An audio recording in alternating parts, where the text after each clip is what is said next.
things are more likely to remain in our long-term memory if we revisit them. We've got a forgetting curve. We lose, I think it is around 50% of new teachers within 5 years. A lot of change in teaching.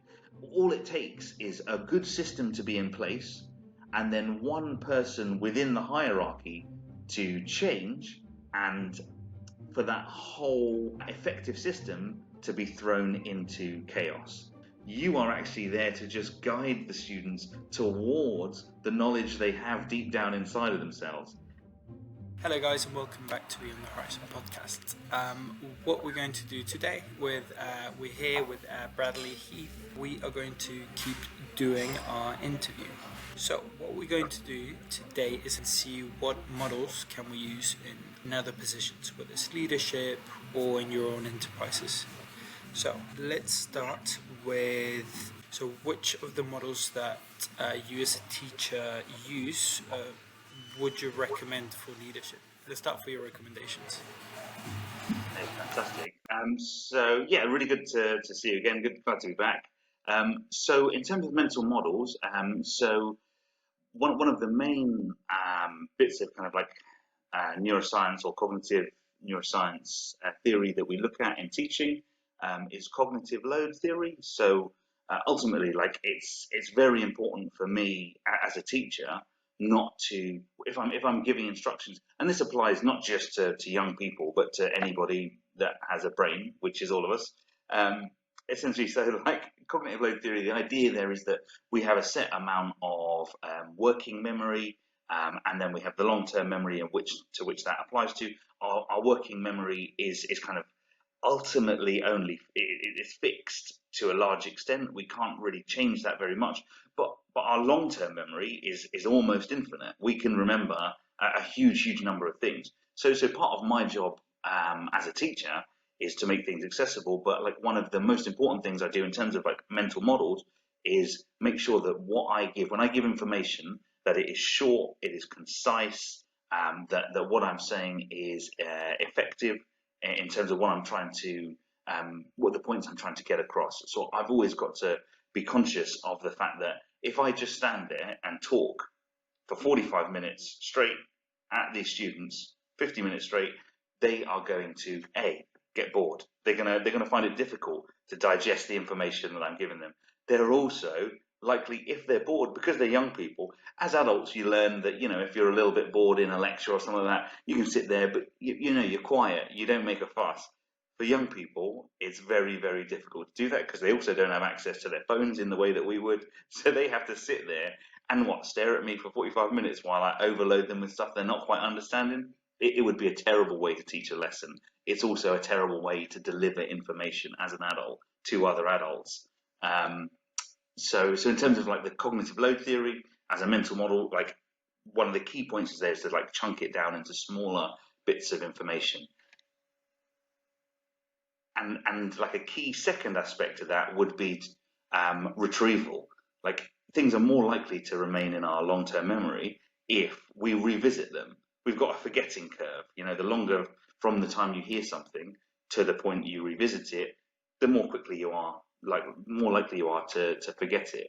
So we revisit it. I'll say it at the start of the lesson, I'll say it again at the end, and I'll say it again next Tuesday when I see them for the lesson the following week.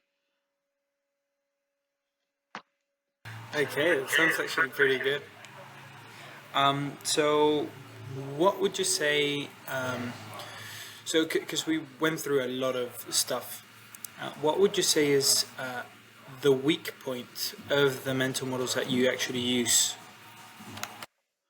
That is a very good question. So I mean, there's a wide array. Like so I use something known as the Education Endowment Fund, and that is a kind of body. It's a charitable organisation, and what they do is they compile all of the data that's coming up through large-scale research in schools, like not just in the UK, but in Norway, in Singapore, globally. They look at how these models are being used. And what's really important there for me is because I've got to be able to trust the information I get. They give me a reliability scale. They tell me how large the the research has been, like how many pupils it applies to, how many schools, what kinds of areas, and if it's been repeated elsewhere. So if it works in Norway and Singapore and in London, then it's probably going to work in a huge number of places around the world. Um, but if they found like, oh, this works in German schools, but it doesn't work in Italian schools, well, I can still take some things from that, but I've got to be very cautious about what I take. So in terms of like the challenges with that, just like with any research, you kind of have to take it with a kind of broader perspective. Always keep the bigger picture in mind. Okay, so I didn't fully get what was like the weak point, so to say. Oh, fair. Yeah. So to clarify that a bit more, I suppose the weak point is no matter how good you feel your data is and how reliable it is, you've always got to keep in mind that there are going to be novel or new data coming in. There's going to be new information, and you have to be able to be flexible to adapt to that to approach embed it into your approach. And that particular applies to you because of the difference in culture. You say? For sure. Yeah, definitely. Yeah, absolutely. That's a very good point. Yeah, there's differences in like societal culture, like as in across the whole country, across the groups of students, but also across the teaching system that I'm part of. I'm part of the UK education system. That's very different, as we spoke about yesterday, to the Chilean education system. Yeah, that for sure. That for sure. So always the question is always said in one of the podcasts, in every single podcast, which is basically, what would you say are the technological changes, and how are you applying them, and how will they affect education as a whole? That is like I think that's like perhaps the most prescient question. Like it's really really important. Like it would be absolute madness to sit there with blinkers on and say, oh well, the way we've always done things is the way it's going to work. I mean, even if you compare education today to 10 years ago, it's hugely different in terms of technology. When I was at school, I'm in my mid 30s. When I was at school, you would use a blackboard. Like there were some classes where chalk was used. It moved to whiteboards. Like Yeah, me too. Me too. it's like a world away from what I use now. Like I'll be sat in a classroom. I want to make it interactive. I'll use PowerPoints. I'll put videos in there. I've got access to YouTube. The internet is a total game changer. I mean, that's an understatement. A huge change in terms of how education is delivered, how it's experienced by young people. But in terms of changes coming up, I mean, AI is it really, isn't it? It's a huge area of opportunity, but also an area of risk. AI, for me as a teacher, I use AI already in the classroom. So I've got a particular platform that we use for homework. I introduced it to my school. I was kind of like a pioneer for it at my old school. I really like the way that it provides a kind of very specific breakdown of data about individual students, and that kind of, it's not just that I can get the data and do nothing with it. I get the data. I can then share that with parents. I can then share that with students. I can then share it with other teachers within the school. And I can say, hey, you know what? This particular student has spent 17 and a half minutes every evening of the last week doing this particular homework, and they've done really well in this area, but I can see here, this is the area they're struggling. I don't need to do anything with that platform. It will then provide personalized questions on that particular area of challenge. That is, That is actually so good. That's so impressive. It yeah, sounds very similar to a Chinese AI okay. that is, that was being developed, I think, 10 years ago or something like that. Yeah, so this AI, I mean, yeah, it's a really for me, and we've done some controlled studies at my previous school. We did some controlled studies, and we compared two groups. We had a control group who basically were allowed to use it, who were given access to it, but weren't kind of reminded to, weren't encouraged to, and invariably they didn't use it, they didn't access it very much. And then we had another group of similar ability, like we kind of paired them up for make sure they were same age and mixed in terms of sex and so on. We compared the two and looked at their results across 5 years. And what we found is the students that engaged the most with this platform were around 2 to 2.5 grades above in science, 2 to 2.5 grades above the control group. And I mean, for me, That's actually insane. it speaks volumes. Like for me, that is for that reason. When I changed schools and when I became at that time, I was a deputy head of department. Now it's kind of my baby. I've come to this new department, and I was like, we are bringing this in, and I think it has made a huge difference. I've only been head of department for 2 years. This will be. I've got 1 week until results come out, but I know scary. But the results we got last year were the best results that the school has had in science in since it opened. Um, and that's not down to me. I'm not taking full credit for that, but it's part of the systems that have been introduced, and this AI is one of them. This homework AI. Well, there was something that I was reading actually today. I'm reading a book about mental models, which is super book. Sorry, super thinking or something like that. Okay. And it talks about a mental models gotten from tennis, which is I forgot the name, but it's basically making less mistakes. And you see this ratio that you get from amateur, from like very beginners to like super pro, you know. And you see the ratio of misses in the field, like unwanted misses. It's not because they made a point. Sorry, that the opponent made a point because they did a great shot. No, it's not that. But it's because they missed. So like in the net or outside or whatever it is. Is that unforced errors? Yes, it is. Yeah. Oh my god, yes, it is. Unforced errors.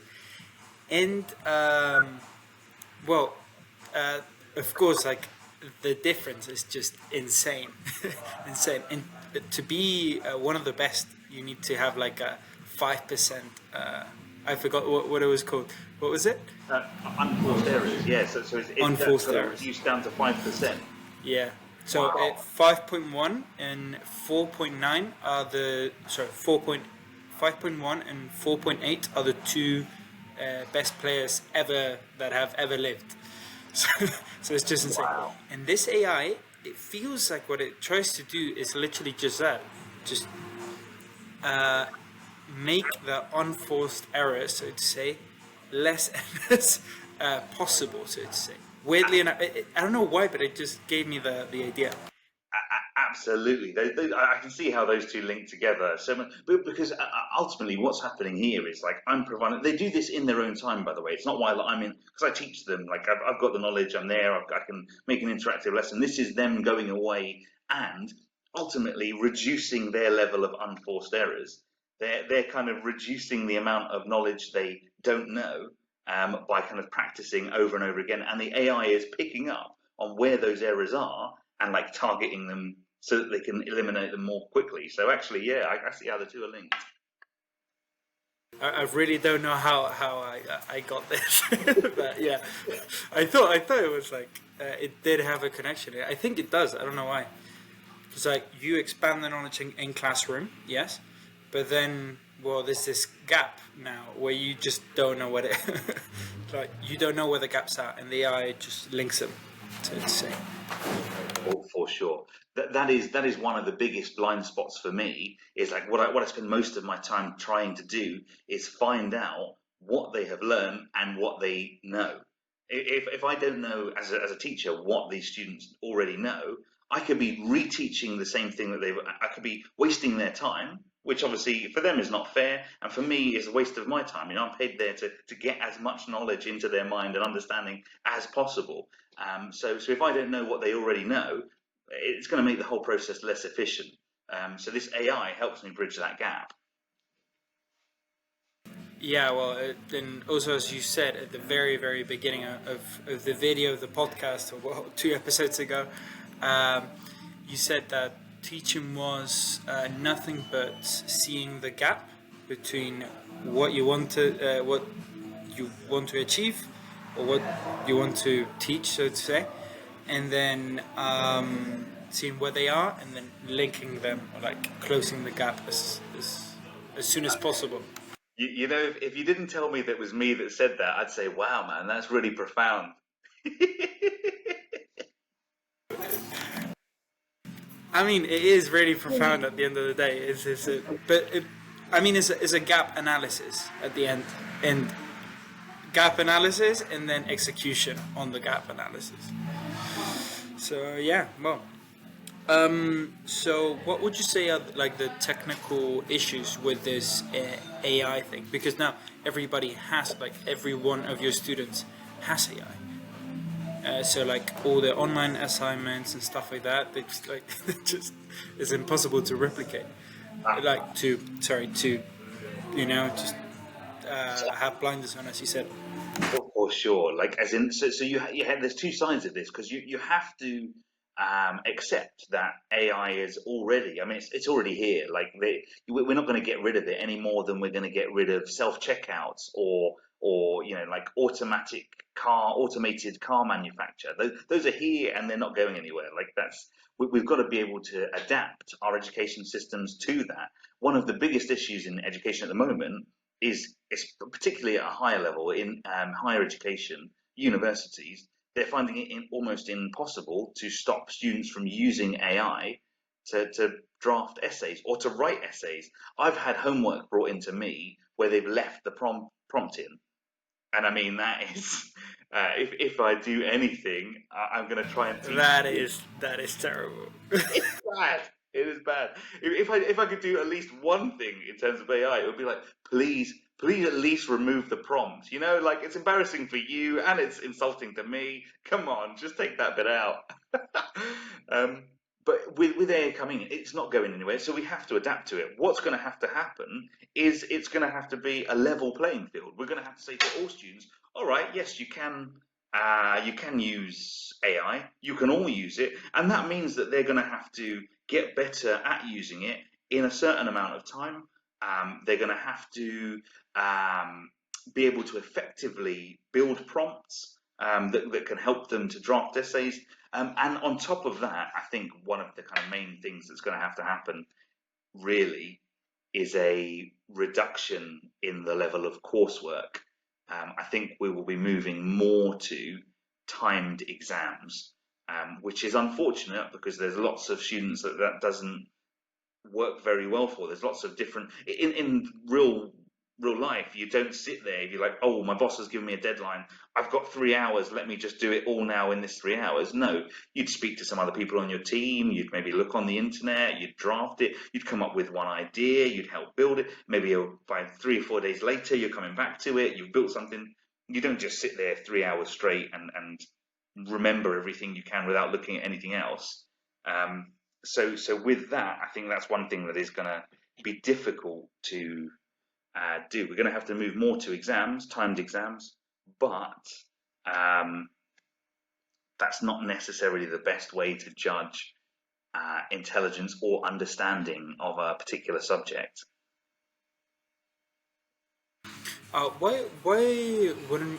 Why do you think it's not moving towards something else, like group examinations or stuff like that? Maybe from like Montessori pedagogy, or like Waldorf pedagogy.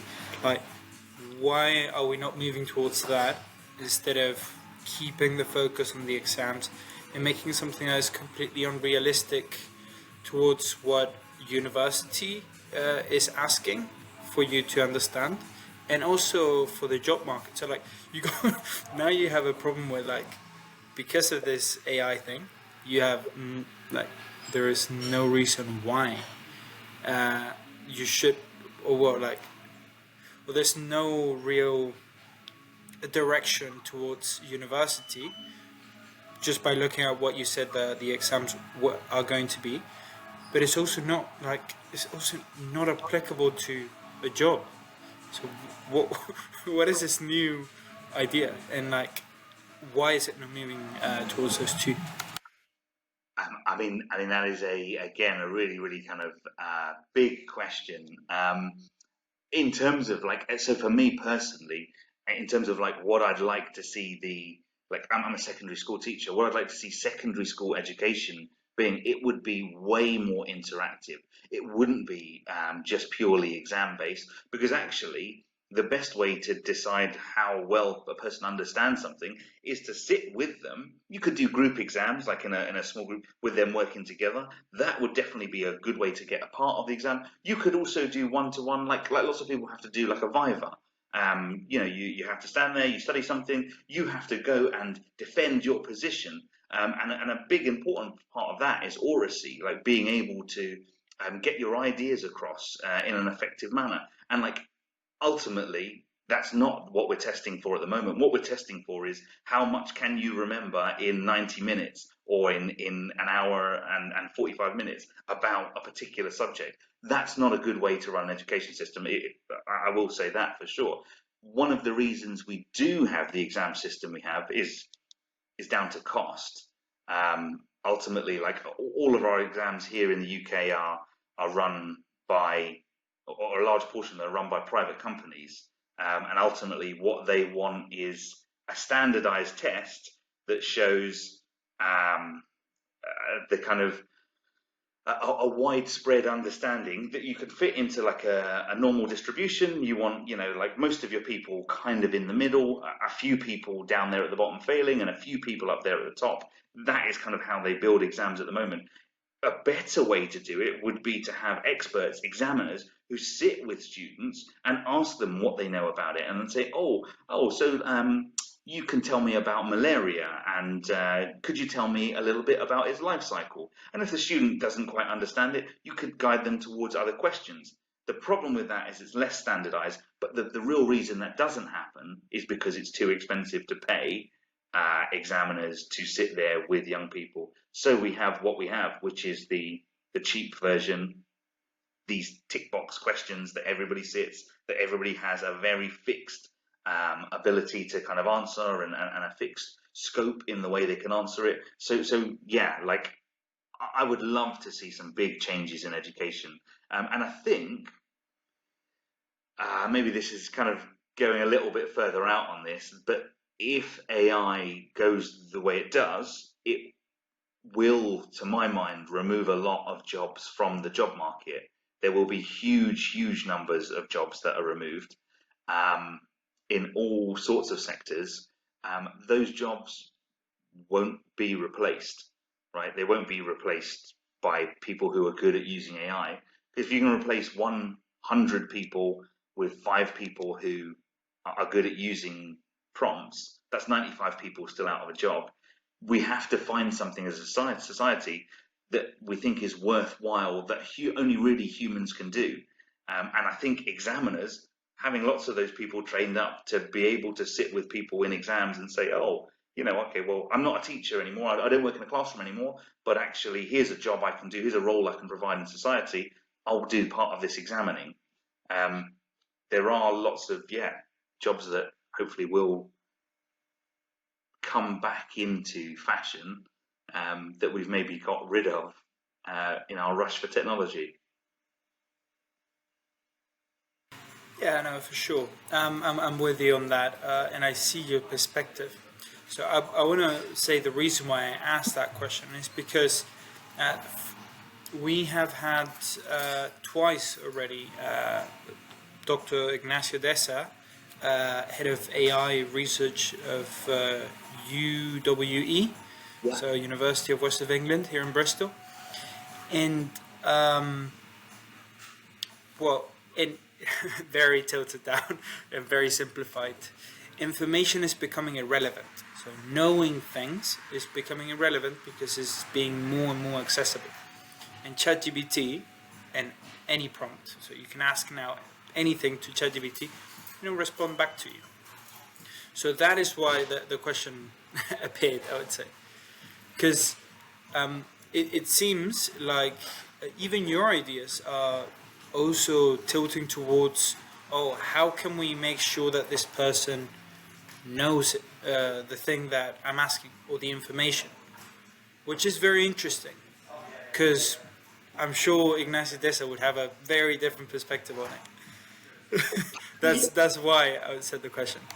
That's and I love that. You know what I mean. I think that's important. Like you said earlier, it's important to be able to know what your weak points are. When it comes to that, though, what one thing I will say is what we see, and I think most people would perhaps agree with this, is that actually there is still an importance to humans knowing things. Like for us, like it's very possible that with AI we totally de-skill ourselves, so that we remove the ability, for example, to be able to read a map, or to be able to know what the causes of World War II were. And the problem then is if we rely solely on AI or even technology like the internet, like search engines and so on, and what we do, all we're able to do is type in our question and read what's there without thinking critically about it. The danger there is that that information is potentially controlled by the owner of the AI or the company that owns it, that runs the AI. For example, we saw that with Grok, with the way that the filters were changed when Elon Musk said, "Oh, it's leaning too woke, like as in it's giving information that has a certain political bias." Well, actually, AI shouldn't be biased, but ultimately it is built on previous information, all the history we have, and ultimately human history is very, very biased. The stories that we know for human history are jam-packed with bias, and if we don't know a kind of broader context, we can't then critically think about whether the information we're receiving from this AI or this source or this textbook, we can't critically think, oh, maybe that's not quite right, or I disagree with this. We just take it as it is, if we don't already have a kind of structure around that. That's one danger there, I would say. To one of the last questions, if somebody would study you and your life and your way of thinking and the way of solving problems, what do you reckon they would start doing after? Sorry, so if someone was to study me doing my job for 10 years, I mean, the first thing I'd say is, I'm so sorry you've sorry you've had to sit through all of those lessons. Yeah, I mean, I sometimes watch videos of my own lessons back, and that's only like 45 minutes to an hour, and I find that tough. No, so if someone was to watch me for 10 years, what would they take away? As in, what would they say, here's how you could improve, or what would they say is good? Sorry, get the question again. So, what would they like eventually realize about how the expertise or experts in your field actually function, and what like systems do they use and so on? That is great. Okay, I like that question. Um, So yeah, so I think if you were to watch teachers and like me as one example of one, over a long period of time, you might realise that, um, for one thing, the system of education in this country, for sure, only works on the back of a lot of labour that is kind of not covered by our contracts. Like I said, most people expect teachers work from 9 till 3.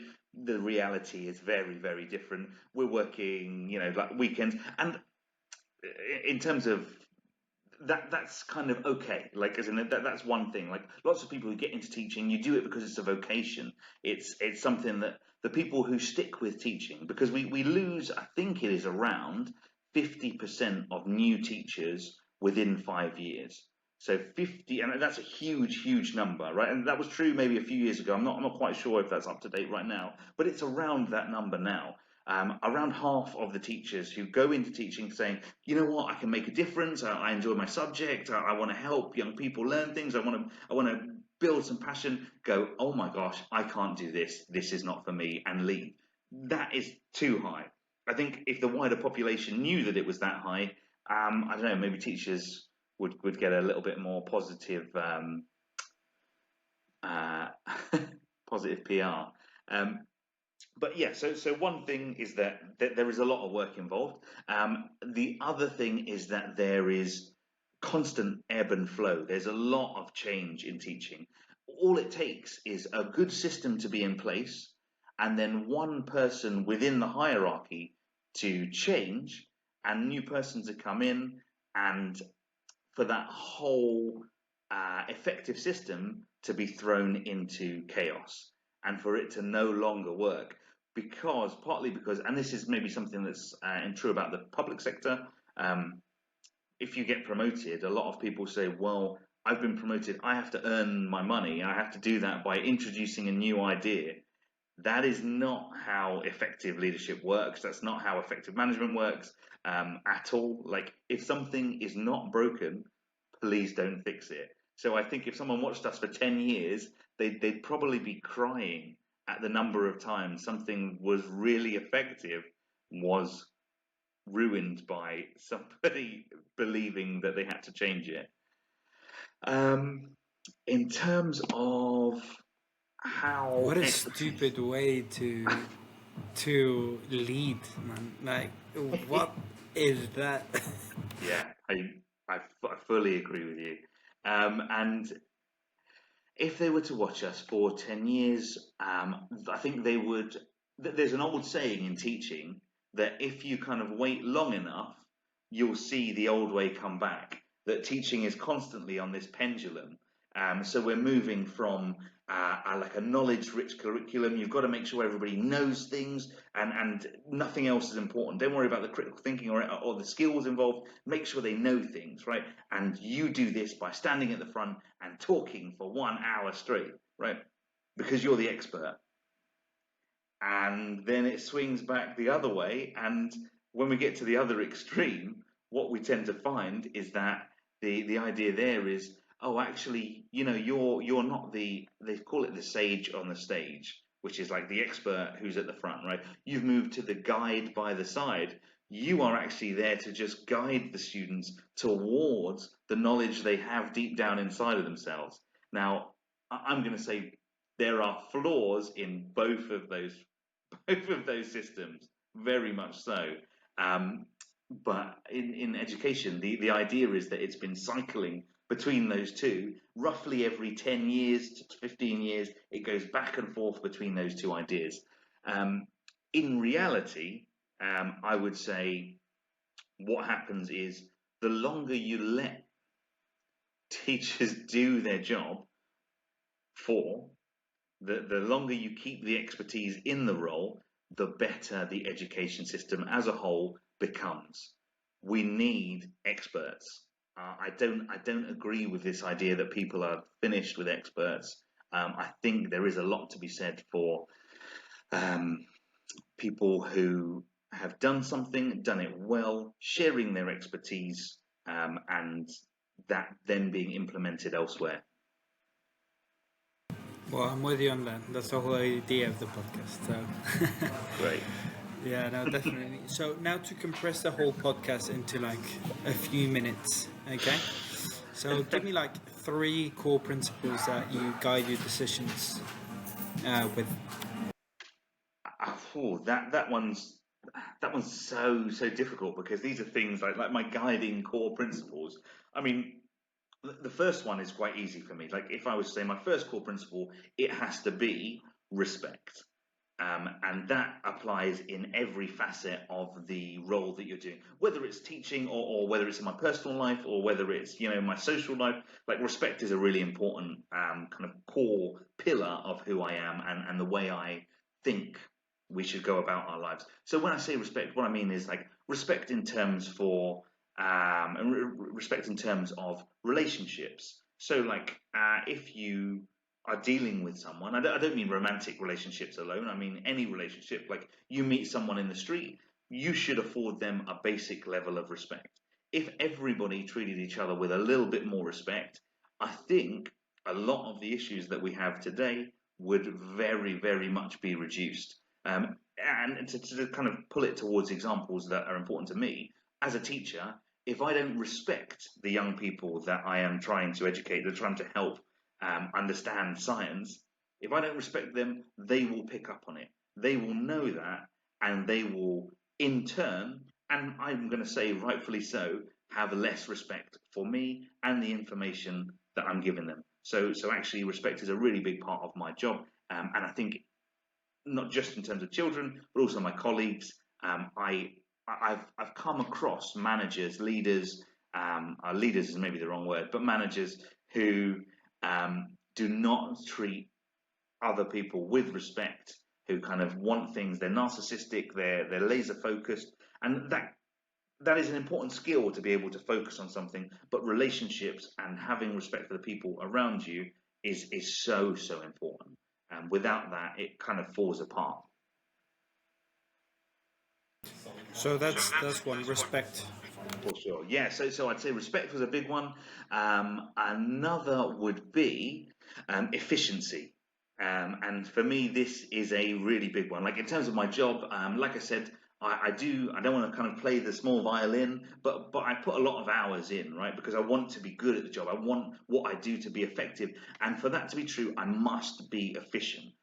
There is absolutely no point in me doing work that somebody else on my team who is as good as me, or possibly even better than me at doing that thing. Why am I doing it a second time just to put my own stamp on it? It doesn't make sense. In terms of efficiency, an important thing to do is to delegate. As a manager, to be able to say, look, here's a thing I need done. I trust you in my team to be able to do this. But also efficiency in terms of like your organization. Like it is quite important in teaching to be like, well, I'm going to make sure this is done in terms of my strategy. This is going to be done in time for step B. If it's not done, the whole thing will fall apart. And kind of you need some efficiency in terms of your long-term planning. Okay, what I'm guessing is that you mix the two last ones. So I would say respect, efficiency, and then time management. I'm guessing. So my third one would be like, yeah, time management as a part of efficiency. If we were to just keep it as efficiency, what I'd say is my third kind of like core principle would be vision. You should have an idea of the big picture as to why you are doing what you're doing. You can get focused on a task, you can get really deep into it, and that is important too. But you've got to remember more broadly, what is the point? So having a vision, what you want something to look like in 1 month, or in 3 years, or in 10 years, whether it's personally or in your workplace, I think that's important. Fair enough. Fair enough. That actually I'm with you on vision for sure, and the second one, which was efficiency. Also respect, of course, but it would be like an underlying principle more than like a more than like a core one. Okay. What would you say like your rules of, if you could give us like one rule of thumb that you normally use to just like judge situations? Yeah, so like this is like kind of you were mentioning in the last episode about heuristics. I mean, this kind of ties back into my core principles, but like one thing is that I spend a lot of my time working with other people. Like sometimes it's with computers and so on, but most of the time it's with other people. So the relationships are incredibly important. So as a rule of thumb, it would be to treat other people positively. What I would call, what I mentioned it before, I think, continual positive regard. So as a rule of thumb, even if you know this person has presented you with challenging behavior before, you should always treat them and speak to them in a way that is civil, that is polite, that is courteous. Because even if you don't agree with what they say, and you're going to get those people in every walk of life, even if you don't agree with them, there's no gain to be had for them or for you from being rude. Okay, I see. And do you have any like question that you ask yourself to like keep yourself in check? Yeah, so like a kind of like overarching, like guiding question, and I kind of have mentioned this this before, but it's kind of the third pillar, if you like, the third key principle, and that is I am constantly asking, why the hell am I doing this? That's good. That's good.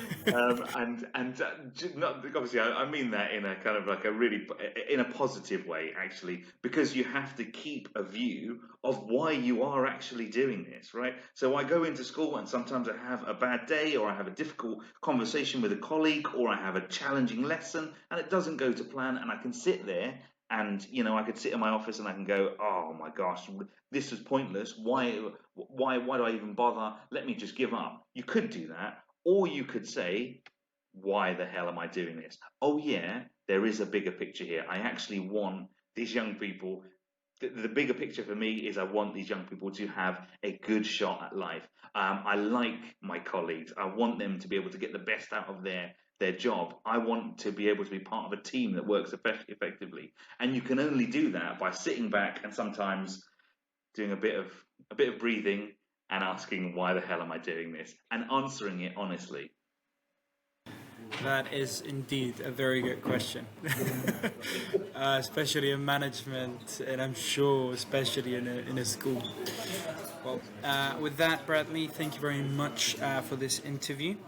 We really appreciate you coming here and talking about how your systems and education as a whole and so on.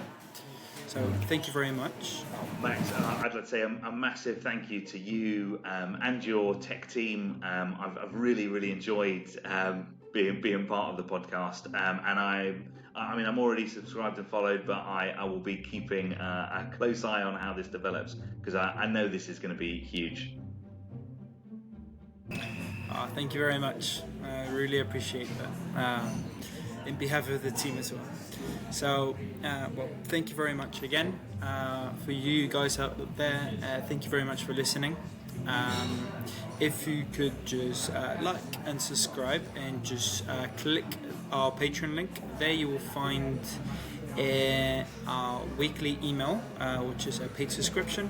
But with that, you support the podcast and the direction where it's going. So thank you very much once again, and we'll see you next time.